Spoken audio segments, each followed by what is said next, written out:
یہی انسان کا امتیاز ہے، اور اسی روح کی بنا پر انسان اشرف المخلوقات بنا ہے۔ اور جنت اور جہنم جو انجام ہے وہ اسی روح کی بنیاد پر ہے۔ جن حیوانات کو یہ روح نہیں ملی ان کے لیے جنت بھی نہیں، جہنم بھی نہیں۔ جسم اور جسم سے تعلق رکھنے والی روح، جسم ختم ہو گیا وہ روح بھی ختم ہو جائے گی، ایک نہ ایک دن اسے پورن تورابن ہو جانا ہے۔ لیکن انسان کو اللہ تعالیٰ نے ایک الگ امتیاز دیا ہے۔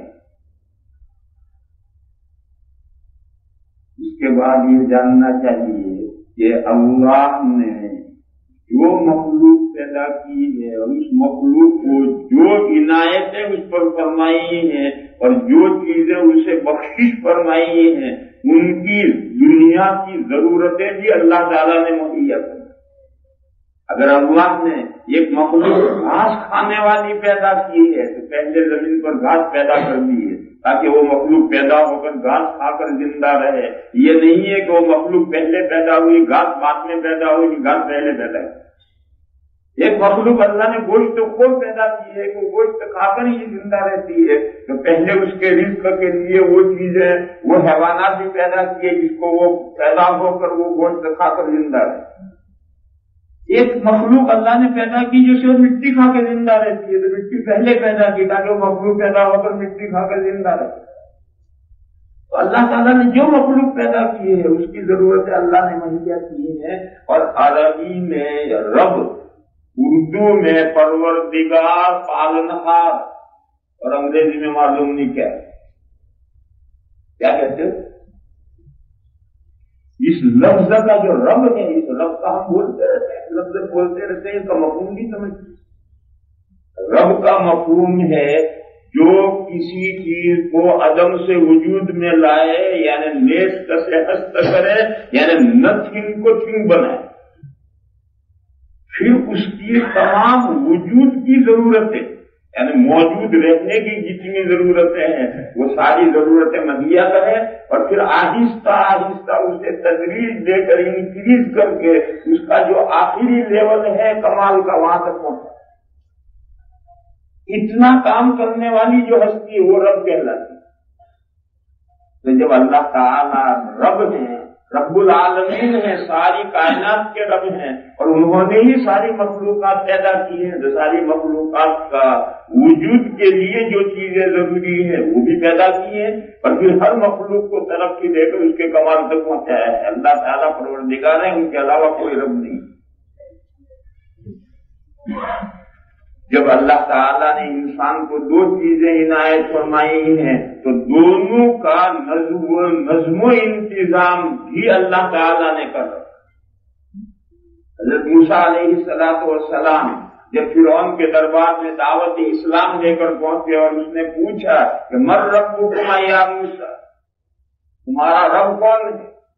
تو حضرت موسیٰ علیہ السلام نے ایک سینٹینس میں تعارف کرایا، کہا ربنا الذی اعطی کل شیء خلقہ ثم ہدی، میرا پروردگار وہ ہے جس نے ہر مخلوق کو اس کا وجود دیا، اس کی بناوٹ دی، اور پھر اس کی گائیڈنس، اس کو راہ دکھائی۔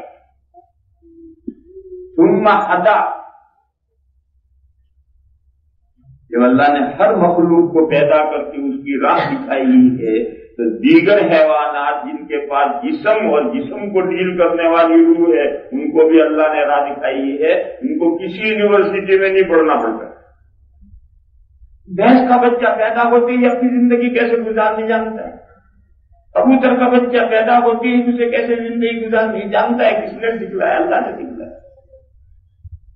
انسان کو اللہ تعالیٰ نے ایک کے بجائے دو چیزیں دی ہیں، ایک کی رہنمائی تو انسان کو عقل دے دی، وافر یعنی بہت زیادہ مقدار میں اللہ نے انسان کو عقل دی۔ عقل اللہ نے ہر مخلوق کو دی، کوئی مخلوق عقل سے خالی نہیں، اور دیگر مخلوقات جو اپنی زندگی گزارنے کی راہیں سمجھتے ہیں وہ اپنی عقل سے سمجھتے ہیں، مگر ان کے پاس تھوڑی سی عقل ہے، اس کے مقابل میں انسان کو بہت بڑی مقدار میں اللہ تعالیٰ نے عقل دی، لہذا وہ بھی دنیا میں جینے کے طریقے اپنی عقل سے سمجھے۔ دنیا میں آدھی دنیا ایسی ہے، جنگلوں میں، پہاڑوں میں، دیہاتوں میں، معلوم نہیں کہاں پیدا ہوتے ہیں، وہ بھی پوری زندگی گزارتے ہیں۔ ان کو کسی اسکول میں نہیں پڑھنا پڑتا، بغیر اسکول میں پڑھے ہوئے بھی اپنی دنیا کی زندگی گزارنا جانتے ہیں۔ ہاں، اتنا فائدہ ہے کہ اس عقل کو تیز کیا جا سکتا ہے، جانوروں کے عقلوں کو تیز نہیں کیا جا سکتا۔ جانور بھینس کی عقل جہاں ہے وہیں رہے گی، اسے تم کتنا بھی پڑھاؤ آگے نہیں بڑھے۔ اب بعض جانور ایسے ہیں کہ ان کی عقلیں ذرا بڑھائی جا سکتی ہے، طوطے کو تھوڑا سا پڑھایا جا سکتا ہے، کتوں کو ذرا سا پڑھایا جا سکتا ہے، مگر وہ ذرا سا۔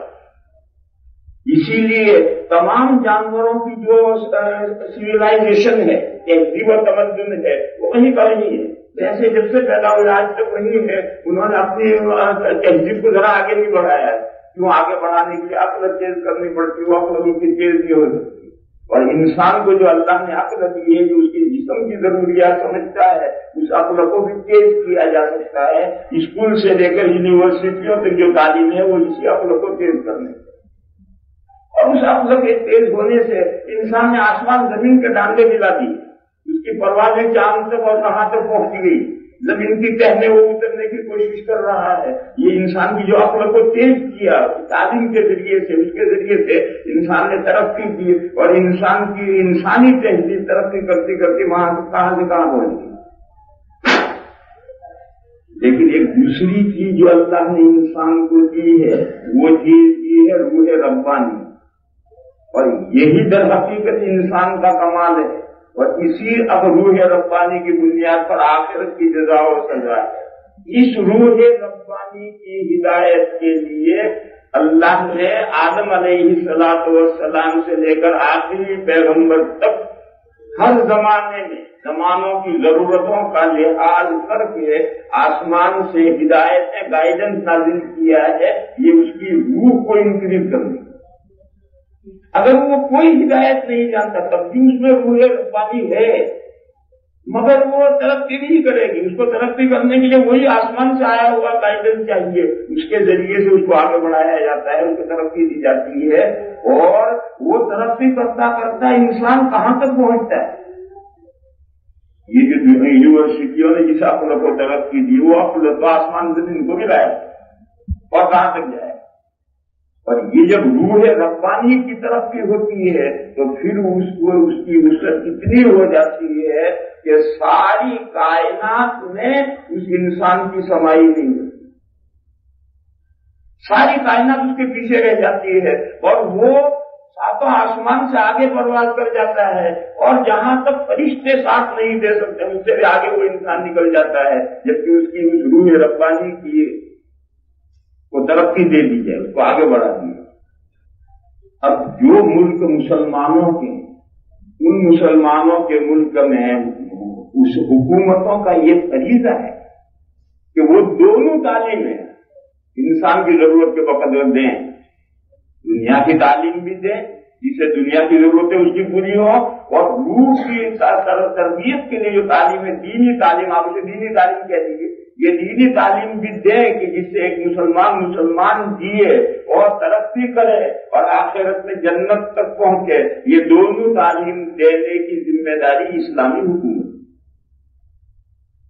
لیکن جو غیر اسلامی ملک ہیں، جیسا کہ یہ ملک ہے ہمارا ہندوستان ہے، وہاں حکومتوں کے جو حکومتیں دین اسلام کو مانتی ہی نہیں، بلکہ دین ہی کو مانتی نہیں، وہ جو بھی تعلیم دیں گے، اسکول سے لے کر یونیورسٹی تک جو بھی تعلیم دیں گے، وہ تعلیم دنیا کے سلسلے کی دیں گے، دنیا میں انسان کو کیسے جینا ہے، کیسے بڑھنا ہے، کیسے ترقی کرنی ہے، کیسے کامیاب ہونا، کیسے کمپلیٹ ہونا، یہ سب تعلیم دیں گے۔ دین کی تعلیم تو ان کی ذمہ داری نہیں۔ ان ملکوں کے اندر دین کی تعلیم دینے کی ذمہ داری کس کی؟ یہ مسئلہ سب سے پہلے قابل غور بنا جب ہندوستان پر غیر ملکی طاقتوں نے قبضہ کیا۔ اب یہ مسئلہ علماء کے لیے قابل غور بنا.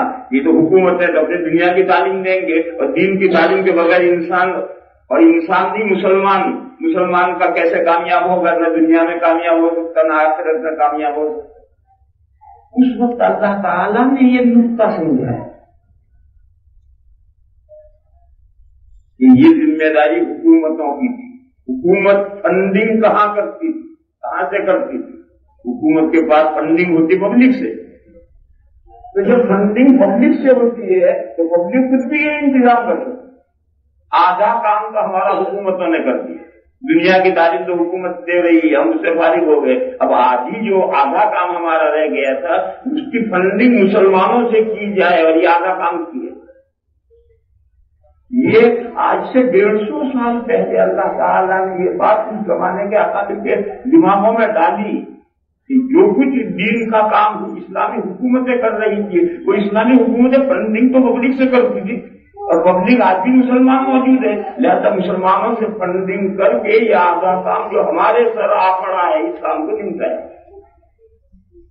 میرے بھائیوں, جب تک یہ نقطہ نہیں سمجھ میں آیا تھا اس سے پہلے 2 بڑی بڑی حکومتیں تباہ ہو گئی. آپ حضرات جانتے ہیں یہ روس نے جو 5 حکومتیں چھوڑ دی, ازبکستان, تاجکستان, قزاقستان, یہ اسلامی حکومتیں تھیں اور وہاں نام کو کوئی غیر مسلم نہیں تھے. 80 سال میں کیا صورتحال ہو گئی جا کے دیکھو. اللہ کا نام جاننے والا تو نہیں. کیوں یہ نقطہ وہاں نہیں سمجھ میں آیا, لوگوں کے دلوں میں نہیں ڈالا اللہ. اس سے پہلے کی مثال اسپین کی مثال ہے, جہاں 700 سال مسلمانوں نے پرو بھر کے ساتھ حکومت کی. آج وہاں دیکھ کر اللہ کا نام لینے والا کوئی نہیں. اور ہندوستان, پاکستان, بنگلہ دیش, یہ 3 ملک ایک ملک تھے. جب ان پر غیر ملکی طاقتوں کا قبضہ ہوا اور وہاں کے بزرگوں کے ذہنوں میں اللہ پاک نے یہ بات ڈالی اور انہوں نے اس لائن پر کام شروع کیا. آج 3 ملکوں کا دورہ کر کے آؤ, دین کی تعلیم کے اعتبار سے اسلامی ملکوں سے یہ 3 ملک آگے. مسجدوں کے قیام کے اعتبار سے, مدرسوں کے قیام کے اعتبار سے, دین کی تعلیم کے اعتبار سے, علماء کے اعتبار سے, دینی ماحول کے اعتبار سے, عام مسلمانوں میں دینداری کے اعتبار سے, آپ کو وہ بات جو اسلامی ملک کہلانے والے مصر ہے, ترکی ہے, عراق ہے, ایران ہے, یہ وغیرہ جو اسلامی ملک ہیں, ایک ایکسپشن کر لیجیے سعودیہ کا. اس کے علاوہ جتنے اسلامی ملک کہلانے والے ہیں, آپ کو وہ دینی حالت کے اعتبار سے وہ بات ان ملکوں میں نہیں ملے گی جو ان ملکوں میں تھی, آج ہے. اور اللہ تعالیٰ اگر اللہ نے توفیق دی تو اور ترقی ہوگی. یہ صرف ایک نقطہ سمجھ میں آ گیا. اس نقطے کے سمجھ میں آنے کی وجہ سے آج یہ صورتحال ہے. میرے بھائیوں, اس نقطے کو سمجھانا اس وقت کا مقصود ہے, زیادہ گفتگو نہیں کرنا. قوم کے ہر فرد, ماں باپ ہوں, قوم کے ذمہ دار ہوں, یا علماء ہوں یا عوام ہوں, سب کو یہ نقطہ سمجھنا ہے کہ یہ آدھی ذمہ داری ہم پر ہے. آدھی ذمہ داری حکومت نے اٹھا رکھی ہے. دنیا کی تعلیم دے رہے ہیں, وہ دنیا کی تعلیم بھی لینی ضروری ہے. مسلمان کو اس تعلیم میں پیچھے نہیں رہنا, وہ تعلیم بھی لینی ضروری ہے. اور اس کے ساتھ یہ آدھی تعلیم کی جو رسپانسبلٹی ہمارے سر آ رہی ہے, اس کو اچھی طرح سے نبھانا ہے. ماں باپ کی کیا ذمہ داری ہے؟ ان کی ذمہ داری یہ ہے کہ وہ بچوں کو تعلیم کے لیے لازمن بھیجیں. جیسے اسکول ہر بچے پر ان کا ضروری ہے کہ ہر بچے کو اسکول میں لائیں. یہاں تو کوئی فورس نہیں, اور سے ماں باپ کریں, اپنے ماں باپ اپنے بچوں کا ذہن بنائیں, سمجھائیں, علم دین کی رغبت دلائیں, اس کی فضیلت بیان کریں, ذہن بنائیں. اور ان کو, کیونکہ بچوں پر ڈبل برڈن ہے, وہاں بھی پڑھنا ہے, یہاں بھی پڑھنا ہے, اور بچہ بہرحال بچہ ہے. لہٰذا اس کا ذہن بنا کر کے ہر ماں باپ کی ذمہ داری ہے کہ اپنے کسی بچے کو علم دین سے غافل, جاہل, بے خبر نہ رکھیں. پہلی ذمہ داری دین کی. پھر دوسری ذمہ داری ہر مسلمان کی, ماں باپ ہونے کی حیثیت سے نہیں, دوسری ذمہ داری ہر مسلمان کی یہ ہے کہ گاڑی میں تو پیٹرول ڈالیں گے جبھی گاڑی چلے گی, ویسے تو کھڑی کی کھڑی رہے گی. لہذا پیٹرول ڈالنے کے لیے بھی ہمیں کو تیار ہونا ہے. اور ہم سب کی مشترکہ محنت ہوگی، علماء کی، ماں باپ کی، عوام کی، ذمہ داروں کی، سب کی محنت ہوگی تو انشاءاللہ یہ آدھا شعبہ ہماری ذمہ داری میں آ گیا ہے۔ اللہ کی توفیق سے ہم اس کو پورا کریں گے اور ہم اپنے بچوں کو اس قابل بنا کر کے چھوڑیں گے کہ کل ہماری آنکھ بند ہو جائے تو اسلام کا نام ختم نہ ہو جائے، بلکہ اسلام کی نمائندگی کرنے والے یہ بچے ہمارے قائم مقام بن جائے۔ آخر دعوانا الحمدللہ درود شریف پڑھی۔ اللہم صل وسلم وبارک علی سیدنا ومولانا محمد وعلی آل سیدنا ومولانا محمد بعدد من صلی وسلم۔ یا الہ العالمین ہماری خطاؤں کو معاف فرما، یا اللہ ہماری کوتاہیوں سے درگزر فرما، یا اللہ دنیا میں بھی ہمیں بھلائی عطا فرما، آخرت میں بھی بھلائی عطا فرما اور جہنم کے عذاب سے ہماری حفاظت فرما۔